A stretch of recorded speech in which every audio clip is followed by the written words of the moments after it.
Welcome to wire TV. కేంద్రం తెచ్చిన కొత్త చట్టంతో ఎవరిపై అయినైతే క్రిమినల్ కేసులు ఉన్నాయో 30 రోజులకి మించి జైల్లో గనక ఉంటే వాళ్ళ పదవిని ఆటోమేటిక్గా కోల్పోతారు, లేదంటే కనుక ఆ పదవులకు రాజీనామా చేయాల్సిందే అన్న చట్టం ఏదైతే తీసుకొస్తుందో దాని తర్వాత దేశంలో ఎవరి మీద ఎన్ని కేసులు ఉన్నాయి, ఏంటి కథ అనేది మొదలైంది. మొత్తానికి 12 మంది సీఎంలపై ఈ దేశంలో క్రిమినల్ కేసులు నమోదయ్యాయి.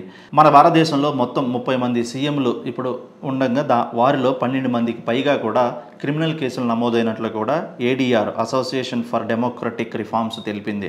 తెలంగాణ సీఎం రేవంత్ రెడ్డిపై అత్యధికంగా 89 కేసులు ఉన్నాయంట. తమిళనాడు సీఎం స్టాలిన్పై 47 కేసులు ఉండగా ఏపీ సీఎం చంద్రబాబుపై 19 క్రిమినల్ కేసులు నమోదు కాగా ఏపీ సీఎం 3వ స్థానంలో ఉన్నారు. ఫస్ట్ ప్లేస్లో తెలంగాణ సీఎం రేవంత్ రెడ్డి నిలిచారు. సో ఎన్నికల సమయంలో సమర్పించిన అఫిడవిట్ వివరాలతోనే ఈ సమాచారాన్ని, ఈ రిపోర్ట్ని పొందుపరిచినట్లు ఏడీఆర్ తెలిపింది.